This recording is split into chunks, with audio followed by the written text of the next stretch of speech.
bamananga inga gele bamananga inga gele bamananga Segu bamananga inga gele mbeto sidon an filɛlibagaw ani an lamɛnbagaw Mali kɔnɔ Mali kɔ kan an bɛ bɛɛ fo ka bɛɛ waleɲuman dɔn fo y'a fɔ i kɛyɔrɔw la ni an sigilen ye Donkibaru ale kɛnɛ ka fasolikɛjɛkulu olu kɛlen kɔ ka madali kɛ nanzarakan na anw bɛna ka na bamayɛlɛma aw ye an ka bamanankan jɛlen na o b'a jira k'a fɔ min bɛ bɔ anw da o tɛ anw ka ko dilanlen ye walasa gafe caman bɛ an bolokɔrɔ bidon na min ye indépendant ye ka taa se indicateur du renouveau ma a n'a ɲɔgɔnna caman olu bɛ an bolokɔrɔ bidon in na kunnafoni fɔlɔ an bɛ gafe min ta a bɛ fɔ o ma ko indépendant nin y'u ka bɔ ko 5602 arabadon bɔlidon min bɛnna nɔfɛburu kalo tile 30 ma san 2022 fasiri kɛ b'a ka fɔ la a ko an ka taa Mali polisilakaw olu kunkanko kibaruya la kɛrɛnkɛrɛnnenya an ka polisiso min bɛ 14e arrondissement ale kofɔ ACI 2000 la lamɛnbaaw kunnafoniw y'a jira k'a fɔ min ye anw ka polisiw ala n'u ka wulikajɔ a n'u ka dɔdɔdɔri k'a kɛra sababu ye tɛgɛ dara tiɲɛnikɛla maa 4 olu kan tɛgɛ dara maa mun ka Konowari jamana den bɛ a la ka taa se Togo jamana den ma ale ni min ye Cameroun jamana o den maa 2 ninnu bɛɛ lajɛlen ye maaw ye mun minɛna ka sababu kɛ u ka taabolo ye suɲɛli wale ye ani ka bin maaw ka k'u bolofɛ ndaraki u la ɲɛjugu ɲɛɲuman o de u ka taabolo ye lamɛnbaaw n'i ye kunnafoniw nacogo lajɛ i b'a ye k'a fɔ waati tɛmɛlenw na fo ka se nin waati ninnu ma min ye binkani wale caman olu kɛra ACI 2000 kɔnɔna na ka taa maaw ka bolimafɛn a jɔlen sɔrɔ ka a paraprise ci k'u ka nafololafɛnw ta ka tunu ni a ye o caman kɛra ACI 2000 kɔnɔ o wale ninnu kɛlen polisiw olu kɔni ye wulikajɔ a boloda ni o ye 14e arrondissement a polisiw ye walasa tɛgɛ bɛ se ka da ni maa kofɔlen ninnu kan lamɛnbaaw fasiri kɛbaaw y'a jira k'a fɔ min ye wulikajɔ ko ni ko ne tɛ sɛgɛn tɛ ɲina a dɔ la kɔni ko bɛ bɔ a la don dɔ wa a ma ɲa min kɔ ko bɔra la k'a sababu kɛ min ye 14e arrondissement a polisiw ka wulikajɔ a kɛra sababu ye ka nin maa kofɔlen ninnu ka tɛgɛ da u ka wa nin waati na u bɛɛ lajɛlen kɔni ka ko bilalen don kiiri tigilamɔgɔw ka bolo kan an y'a fɔ aw ye cogo min na min ye Côte d'Ivoire jamana ale den kelen bɛ a la ale yɛrɛ tɔgɔ ye Ngato Yannick ye min ye Togo jamana ale den bɛ a la ale tɔgɔ ye K6 ye fo ka taa se min ye k'a dɔn k'a fɔ Cameroun jamana den 2 ML Marie ale ni NG Alexis ninnu bɛɛ lajɛlen Cameroun jamana a denw de ye lamɛnbaaw kunnafoniw y'a jira k'a fɔ nin waati na nin maa kofɔlen ninnu kɔni u ka kow bila n bɛ kiiri tigilamɔgɔw olu ka bolo kan n'an bɔra ye hali bi an bɛ taa ni kunnafoni ye kibaruya a bɛ tali kɛ min ye anw ka minisiri min ka baara ɲɛsin bɛ diinɛ ko ani anw ka laadala kow bɛɛ lajɛlen ma ni o ye le ministre des affaires religieuses et du culte et des coutumes Dr Mohamadu Kone lamɛnbaaw kunnafoni y'a jira k'a fɔ ka kɛ ni nɔfɛburu kalo tile 25 tɛmɛlen ye anw ka minisiri in k'a bɔra a kumana ka sababu kɛ min ye Bamakɔ ale juma misiriba min ye fɔɲɔgɔnkɔ caman o bɛ baara dɔ nɔfɛ o misiri kofɔlen in na lamɛnbaaw kunnafoni y'a jira k'a fɔ min ye sefa wari miliyɔn 200 ani miliyɔn 20 ye ko o ye musaka ye min ye maa dɔ ye musaka min ta k'a ɲɛsin misiriba ale ɲɛgɛnw jɔliw ma ni dun y'a lajɛ nin waati laban na musaka n'a dagosi bonyana ka se hakɛ dɔ ma a dɔ la kɔni a bɛ bɔ fan min fɛ yalima a musaka a tigi y'a sɔrɔ cogo min na o sɛgɛsɛgɛliw olu bɛ e bolo da kunnafoniw y'a jira k'a fɔ maa dɔ bɛ ale yɛrɛ tɔgɔ ye Haruna Sawadogo ye Haruna Sawadogo ale ye min ye Burkina Faso jamana o den don kunnafoniw y'a jira k'a fɔ ale de ye musaka di misiriba ale commission maaw ma walasa u ka se ka ɲɛgɛnw jɔ wa sani ɲɛgɛn ka jɔ maaw nana bɔ min kalama min ye étage belebele o de bɛ ka wuli wa o ye wale wɛrɛw ye mun kuma boloda ko o baara ka kɛ ni nafolo ye walasa a ko bɛɛ lajɛlen ka sɛgɛsɛgɛ k'a ɲini k'a ɲɛdɔn min ye anw ka ministre des affaires religieuses du culte et des coutumes Dr Mohamadu Kone ale ye danganiya ta k'a jira k'a fɔ ko ka baara ninnu bɛɛ lajɛlen ɲɔngiri nin waati in na sani sɛgɛsɛgɛliw ka kɛ ka ko tiɲɛw bɛɛ lajɛlen ɲɛdɔn lambaw n'an bɔra ye hali bi an bɛ taa ni kunnafoni ye ni waati na min ye projet belebele dɔ bɛ ye kunnafoni y'a jira k'a fɔ ko o sigira maa mun ni ludura bɛ o ka ludura min ɲɛsinnen don yeli ma ni o ye handicapé visuels ye ɲɛko banatɔw. Kunnafoni y'a jira k'a fɔ association dɔ bɛ ni o ye faraɲɔgɔnkan jɛkulu ye a yɛrɛ tɔgɔ ye ko cɛsiri olu ye wulikajɔ kɔni kɛ ka kɛɲɛ ni dɔgɔkunkuncɛ tɛmɛlen ka projet dɔ sigi sen kan projet min ka baara bɛna ɲɛsin maa minnu ni ala ye olu lajarabi ni ɲɛko problème ye ka se ka olu kɔni kɔkɔrɔma don walasa u yɛrɛ ka se k'u yɛrɛ jati jamanaden ye maa tɔw cɛla kɛnɛya sabatilen don maa minnu yɔrɔ ni o ye inclusivité. O hokumu kɔnɔ kunnafoni y'a jira k'a fɔ association belebele n'a ɲɛmaaba yɛrɛ ye madame Aminata Nampe Sidibe ale y'a jira k'a fɔ ko nin miirina in a ma dabɔ dɔwɛrɛ kama fɔ n'a kɛra ka se ka maaw kɔkɔrɔma don k'u dɛmɛ walasa diɲɛnabɔ a yɛrɛ bɛ se ka ja u bolo cogo min na o de hokumu kɔnɔ ni projet ba in a sigira sen kan maa wɛrɛ kuma ta min ye Kawu Abdramane Jalo ye ale k'a dɔn k'a fɔ kɛrɛnkɛrɛnnenya na anw ka ministre min ka baara ɲɛsin bɛ ɲɔgɔn dɛmɛ kow bɛɛ lajɛlen ma ale tun ye o ka ciden kɛrɛnkɛrɛnlen ni lajɛ a kɛnɛ kan a fana ye foli ni tanuli ta k'a di kɛrɛnkɛrɛnnenya na min ye k'a dɔn k'a fɔ association a ɲɛmaaba ni o ye madame Sidibe Aminata Nampe Sidibe. Lamɛnbaaw n'an bɔra ye an bɛ indicateur de renouveau an bɛ ale ta. Kunnafoni y'a jira k'a fɔ siga tɛ min na min ye Mali ale marabaa jɛkulu ka kɛɲɛ ni ka tɛmɛ ni an ka ministre min ka baara ɲɛsin bɛ dugujukɔrɔ nafolow kow bɛɛ lajɛlen ma Lamini Seydou Traoré ale kɔni a bɔra a ye danganiya ta a ye danganiya min ta a bɛ tali kɛ min ye an ka dugujukɔrɔ nafolo walasa ka se ka yamaruya di kɛnyɛrɛ kɛbaaw ma u ka se ka dugujukɔrɔ nafolo a ɲini Mali a sariyaw kɔnɔnaw bɛɛ lajɛlen na a jirala k'a fɔ nin waati laban na dabolo caman yera kɔnɔ min ni sariya kow tɛ taa kosɛbɛ. O kama walasa ka se ka kow bɛɛ lajɛlen kɔni sigi sen kelen kan min ye Lamini Seydou Traoré anw ka ministre de l'énergie et de l'eau et des mines ale kɔni bɔra k'a jira k'a fɔ ka dan i k'a dɔn k'a fɔ o don masina na min ye permis d'exploitation kow ti di maa si ma fɔ n'a sɔrɔ kow bɛɛ lajɛlen kɔni ɲɛnabɔra k'u sigi sen kelen kan waati min na lamɛnbaaw. N'an bɔra yen sa nin waati na an bɛ kunnafoni wɛrɛ min da aw tulo kan o bɛ tali kɛ CEDEAO ka ciden kɛrɛnkɛrɛnlen Mali ale gɛlɛya hukumu kɔnɔna na ni o ye Goodluck Jonathan ye. Goodluck Jonathan n'i ye ale lajɛ ale ye Nigeria jamana a masakɛkɔrɔ ye wa Mali ka gɛlɛya cunnen i k'a dɔn k'a fɔ ale de sugandira farafinna tilebiyanfan tɔnba min bɛ yen n'a bɛ fɔ ma ko CEDEAO olu ye ale kɔni kɛ ciden ye u ni Mali ni ɲɔgɔn cɛ. O hokumu kɔnɔ min ye Goodluck Jonathan ye ka kɛɲɛ ni tarata don ye ale ye bisimila minɛ Bamakɔ faaba kɔnɔna na a ka bisimilali kɛnɛ kan min ye anw ka ministre min ka baara ɲɛsin bɛ Mali ale ni jamana wɛrɛ cɛko ɲɛnabɔliw baaraw bɛɛ lajɛlen ma ni o ye Abdoulaye Diop ye o de ye a bisimila.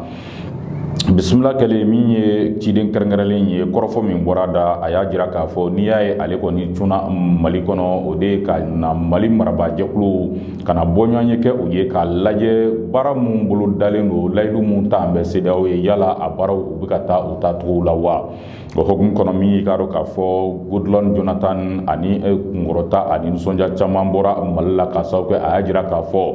Mali a marabaa jɛkulu u ye layidu mun ta CEDEAO ye n'a taara bawolo min ye gɛrɛndɛ wulila ka bɔ Mali kan ni o ye sanction ye kɛrɛnkɛrɛnnenya na ko Mali a b'a la ka taa ni o sira ye sagana waati bɛɛ lajɛlen na. Goodluck Jonathan a y'a jira k'a fɔ min ye k'a dɔn k'a fɔ ka kɛɲɛ ni sariyasun ale falilen fo ka taa se vote ale labɛnni ko ma baara ɲɛbila fɛn fɛn kan ka kɛ o kow la min ye jamana marabaaw ye k'u bɛ ka taa ni o siraw ye. O hokumu kɔnɔ a jira an bɛ k'a fɔ min ye décembre kalo ale yɛrɛ tile 4 ye nin jɛkuluba ni o ye CEDEAO ye u na ɲɔgɔn bɛn dɔ kɛ Abuja ni o ye Nigeria ale faaba ye. O kama sa min ye Goodluck Jonathan ye ale ka taama in a dabɔkun bɛ de ka na Mali a kibaruyaw bɛɛ lajɛlen ɲini ka laban maa mun y'a ci ni o ye chef d'État ye ka se ka kibaruya jɔnjɔn di olu ma min bɛ kɛ sababu ye u fɛnɛ ka se ka a dɔn min bɛ Mali kɔnɔ nin waati na ka tali kɛ waatilatɛmɛ faga ale n'a ka taabolow la. Lambaw n'an bɔra yen sa hali bi an bɛ taa ni kunnafoni ye kunnafoniw y'a jira k'a fɔ min ye États-Unis ni o ye l'Amérique jamana ye ka tɛmɛ ni u ka marabajɛkulu ye fo ka taa se u ka lasigiden bɛ faso Mali kɔnɔ ni o y'u ka ambassadeur ye. Kunnafoni y'a jira k'a fɔ ka kɛɲɛ ni tarata ye novembre kalo ale tile 29 min ye véhicule blindé kisɛ tɛ bolimafɛn min don wa a kolo ka gɛlɛn kosɛbɛ min ye Amérique jamana k'a ye o fila kɔni ta k'o di anw ka finitigila ka jɛkulu dɔ ma n'a fɔ ma ko groupement spécial d'intervention de la gendarmerie nationale GCGN. Lambaw bolimafɛn fila in dama kɛ o ma min ye a maɲɔgɔnna tɔw ye ni o ye kitiw ye fo ka taa se ni minɛn mun tiɲɛna olu bɛ se ka falen ni o ye pièce de rechange ye o fana caman dira faso Mali ma. Lambaw fasirikɛbaw y'a jira k'a fɔ nin bonya belebele in n'a bɔra l'Amérique jamana yɔrɔ k'a ta k'a ɲɛsin faso Mali ma kɛrɛnkɛrɛnyana a finitigilakaw k'a kɛra bonya ye Mali ye min minɛ ni a bolo fila ye wa u ye foli ni tanuli di i k'a dɔn k'a fɔ l'Amérique jamana a maraba jɛkulu ma k'a fɔ u ni ce u ka don o don dɛmɛna k'a ta k'a ɲɛsin faso Mali ma saga na waati bɛɛ lajɛlen na.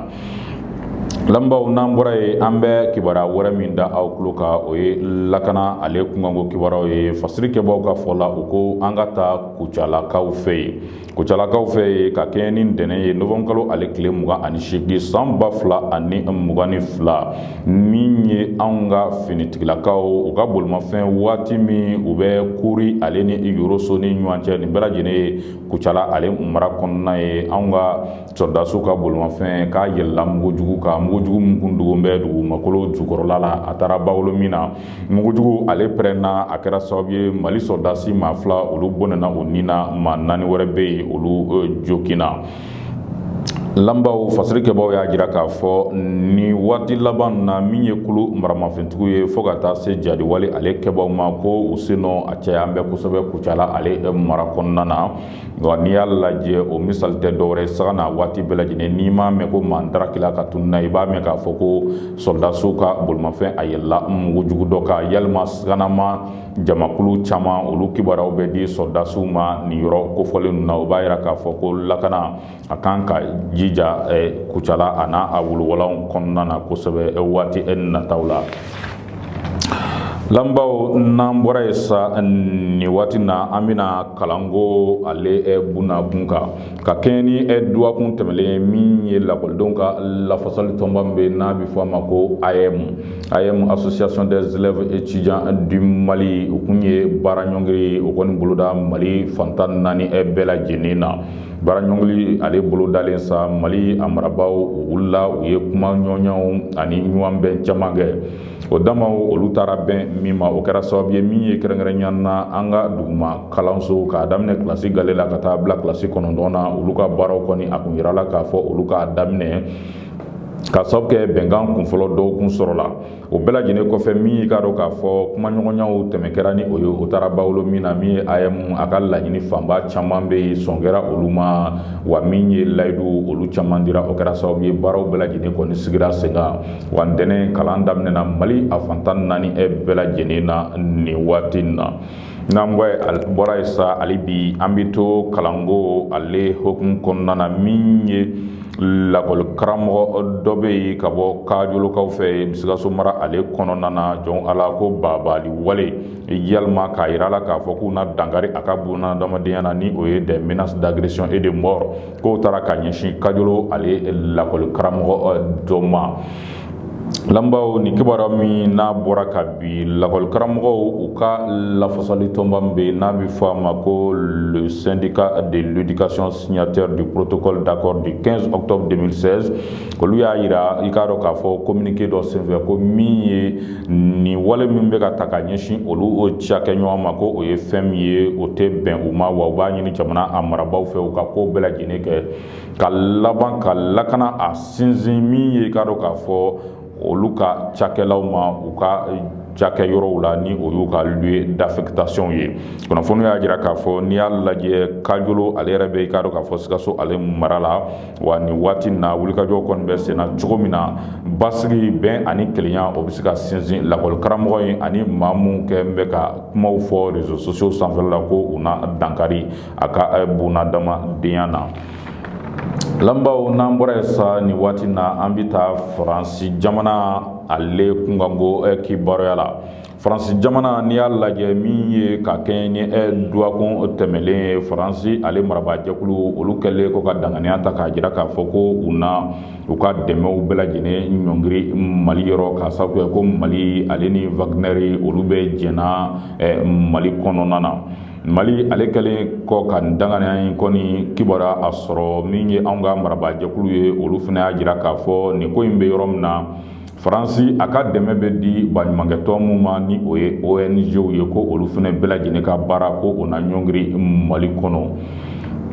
Nin wale ninnu kunnafoni y'a jira k'a fɔ ni baɲumankɛjɛkulu Faransi ka dɛmɛ bɛ se min ma ni olu ka baaraw kɔni ɲɔngirila Mali kɔnɔ k'a bɛ ɲɛsin k'a dɔn k'a fɔ ONG 55 bɔɲɔgɔnko olu de ma.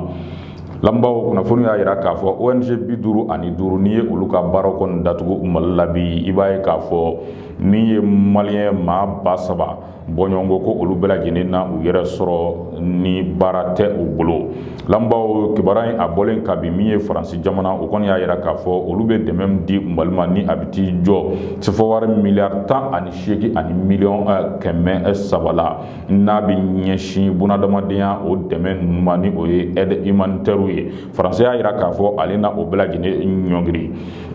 Kunnafoni a bɔra maa min da o de ye Faransi ministre des affaires étrangères et de la coopération internationale Catherine Colonna wa a jira mɛ k'a fɔ nin danganiya ani nin gɛlɛya min bɛ Mali ale ni Faransi jamana ni ɲɔgɔn cɛ k'a na kɛ sababu ye ka se ka i k'a dɔn k'a fɔ gɛlɛya caman se malidenw yɛrɛ ma k'a sababu kɛ ONG ni o ye baɲumankɛtɔn ninnu ye a bɛɛ lajɛlen baarakɛlaw ye malidenw de ye. Lambaw n'an bɔra yen nin waati na an bɛ taa an ka ministre de l'économie et des finances ale kunkanko kibaruya la Aluseni Sanu sɔrɔ bosoba ministre lambaw kunnafoni y'a jira k'a fɔ ka tali kɛ Mali a ka musaka ni o ye budget 2022 ye danganiyaw kun taara ka se ka baara dɔw kɔni sigi sen kan faso Mali kɔnɔna na. Kunnafoni y'a jira k'a fɔ min ye Aluseni Sanu danganiya mun taara ko a baara caman bɛ u ma se ka tɛnku ala ni musaka ko o gɛlɛya o sababu. O kama sa min ye an ka ministre de l'économie et des finances ye a ye danganiyaw ta k'a jira k'a fɔ wulikajɔ a n'a bolo da a bɛ fɔ o ma ko emprunt obligatoire ni o ye k'a ɲini sebatigiw fɛ u ka musaka dɔ di Mali ma walasa Mali a ye danganiya mun ta ka se ka a ka baaraw kɛ faso tɔgɔ la o baara dɔw ka se ka tɛnku san 2022 o hukumu kɔnɔna na. Kunnafoniw y'a jira k'a fɔ min ye sifɔwari miliyari 100 ani miliyari 20 ye Mali a mako bɛ o de la ka kɛɲɛ ni bidon ye min bɛ kɛ sababu ye u ye layidu mun ta ka laban o layidu olu ka se ka timɛ min ye baara ye faso Mali ale tɔ la. N'an bɔra yen lambaw kunnafoniw y'a jira k'a fɔ min ye kɛrɛnkɛrɛnnenya indicateur du renouveau kɔnɔna na u y'a jira k'a fɔ ko yala Mali transition ko kogo ko a pɛrɛnna wa bamananw ka kuma do ko ni kogo pɛrɛnna min ye ɲɛbɛrɛ ani fɛn ɲɛnama tɔw olu bɛ don yɔrɔ sɔrɔ. Fasirike b'a ka fɔ la a ko n'i y'a ta k'a lajɛ min ye Mali transition ni o ye cɛmancɛ fanga ye a waati yɛrɛ tɔ tɛ tɛmɛ kalo 16 ka tuguni ka sababu kɛ min ye jamanakuntigi kalafili ye o boloda bɛ ka bɛn ni février kalo san 2024 o b'a jira k'a fɔ transition a kundama tɔ tɛ tɛmɛ kalo 16 kan ko nka ko n'i y'a lajɛ nin waati laban na maa mun yira ni transition a dɛmɛli ye ɲɛjugu ɲɛɲuman n'u ko transition an bɛ sa nɔfɛ transition ka wale ɲumanw u bɛ olu fɔ ko o maa kelenw de yɛlɛma bɛ ka kɛ maaw ye bi mun bɛ ka transition a dana da u bɛ ka kibaruyaw ta ka ɲɛsin transition ma kibaruya mun ni k'a dɔn k'a fɔ a tɛ taa transition a kanu na abada. Fasirike b'a ka fɔ la a ko o kɔrɔmansuru tɛ dɔwɛrɛ ye ko n'i ye i k'a dɔn k'a fɔ kɛrɛnkɛrɛnnenya maa dɔ bɛ yen a bɛ fɔ ma ko Adama Ben Jara dɔw yɛrɛ ko Ben de cerveau ale an ka CNT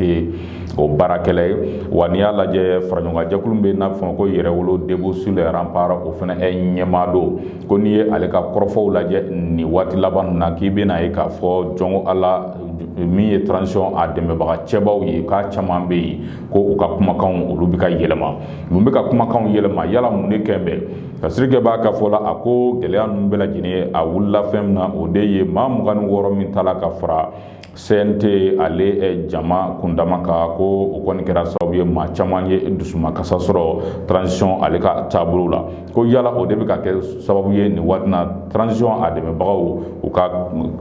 wale dɔw kɛ min bɛ kɛ sababu ye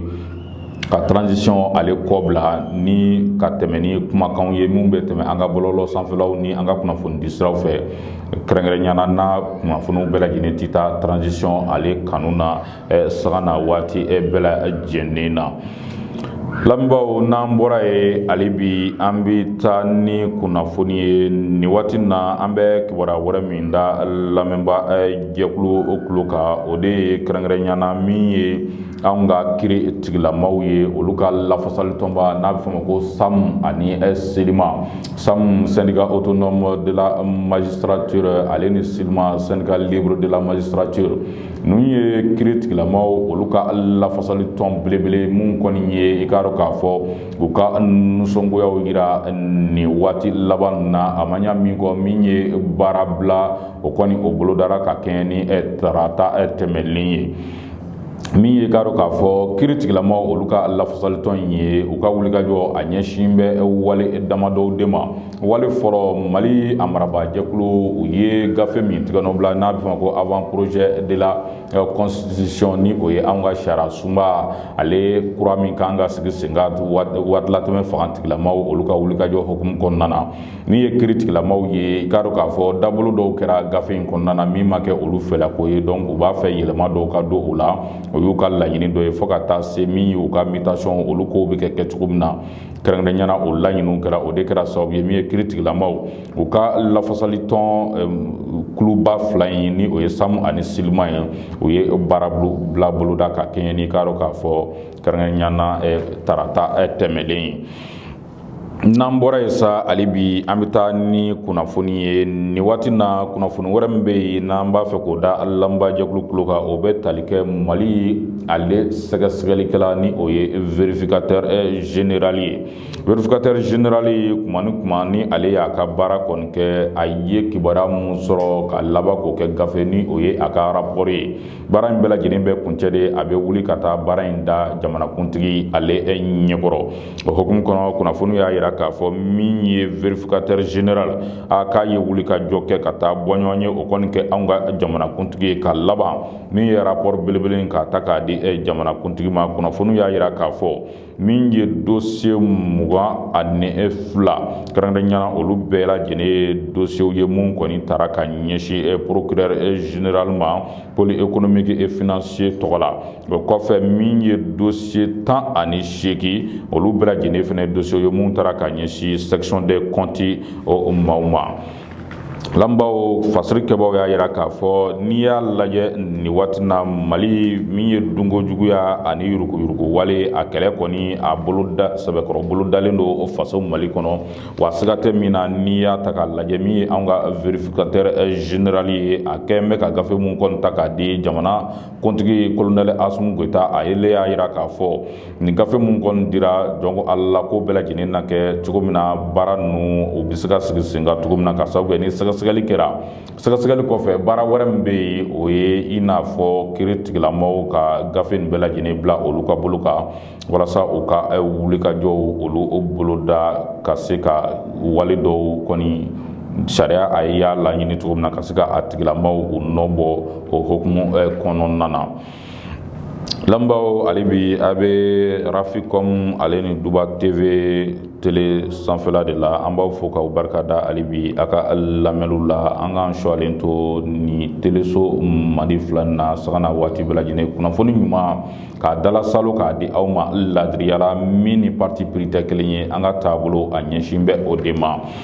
Walasa nin waati na hali bi an bɛ taa ni kunnafoni ye an bɛ kibaruya wɛrɛ min da lamɛnba jɛkulu kulo kan o bɛ bɔ gafe min kɔnɔ a bɛ fɔ o ma ko Nouvelle Horizon. Nouvelle Horizon ɲɛdankura fasirikɛba a ko an ka taa min ye an ka baɲumankɛ tɔn dɔ kunkanko kibaruya la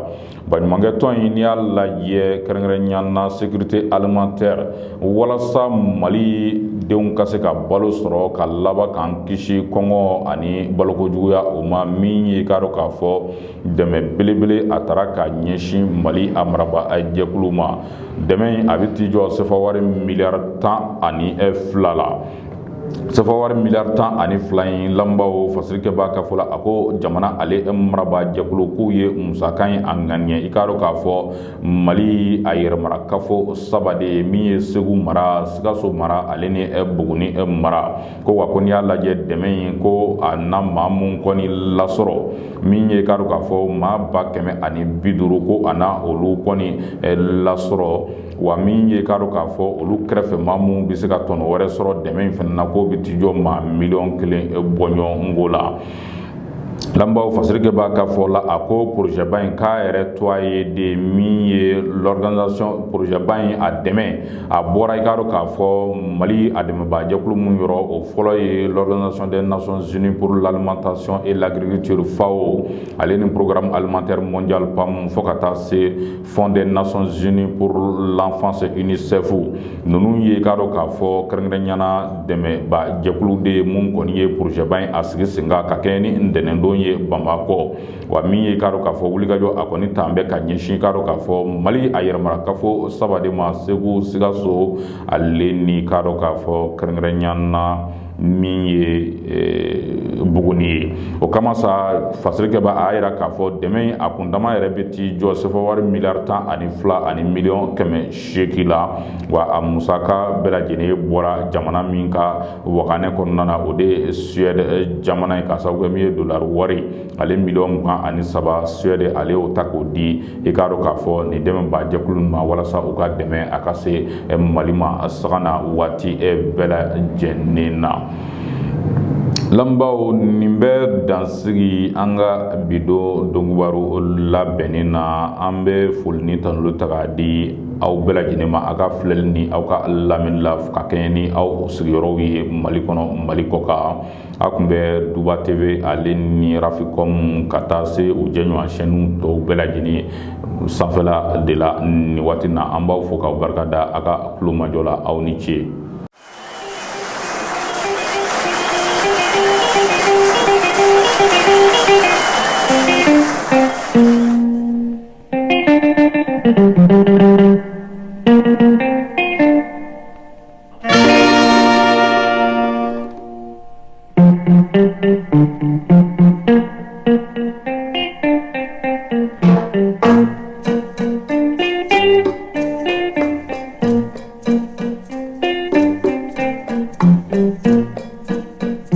Bamananga inga gele, bamananga inga gele, bamananga. Segu bamananga inga gele, beto sidon.